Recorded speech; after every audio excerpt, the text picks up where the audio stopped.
এবার মোস্তাফিজুর রহমানকে মিস করলেন রোহিত শর্মা। সংবাদ সম্মেলনে এসে একই বললেন রোহিত শর্মা, মোস্তাফিজুর রহমান যদি জাসপ্রীত বুমরার সাথে আমাদের দলে থাকতো তাহলে প্রতি ম্যাচে এভাবে হারতে হতো না মুম্বাই ইন্ডিয়ান্সকে, কারণ মুম্বাই ইন্ডিয়ান্সের একের পর এক বলার বাজে বোলিং করেই যাচ্ছেন। এখানে মোস্তাফিজুর রহমান থাকলে 15 থেকে 20 রান কম হতো। তবে মুম্বাই বনাম দিল্লির ম্যাচে এদিন মুম্বাইয়ের বোলারদের উড়োধুরো পিটুনি দেন দিল্লির ব্যাটসম্যানরা। এখানে দিল্লির ব্যাটাররা 257 রান করে বসেন। মুম্বাই ইন্ডিয়ান্সের হয়ে এদিন শুধু ইকোনমিক্যাল বোলিং করে গেছেন জাসপ্রীত বুমরা, আর বাকি বোলাররা বাজেভাবে পিটুনি খেয়েছেন দিল্লির ব্যাটসম্যানদের হাতে। তাই তো ম্যাচ শেষে রোহিত শর্মা বলেন, জাসপ্রীত বুমরা অনেক ভালো করেছে, বাকিরা অনেক রান দিয়েছে, এমন পিচে মুস্তাফিজ থাকলে অনেক ভালো হতো, তাহলে প্রতি ম্যাচে যেভাবে হারতে হয়েছে আমাদের সেটা বিপরীত হতো। এই মৌসুমে মুস্তাফিজ এবং জাসপ্রীত বুমরার জুটি অনেক ভালো হতো, তারা দুইজন জুটি বেঁধে বোলিং করলে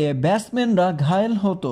মুস্তাফিজুর রহমান যখন মুম্বাই ইন্ডিয়ান্সের হয়ে খেলেছিলেন তখনও দেখা গিয়েছিল দারুণ পারফরমেন্স করতে, রান কম খরচ করতে পারেন মুস্তাফিজ জাসপ্রীত বুমরারা। তাই তো ম্যাচ হেরে এমনটাই বললেন রোহিত শর্মা। তবে আরো জানতে এই চ্যানেলটিকে এখনই সাবস্ক্রাইব করুন।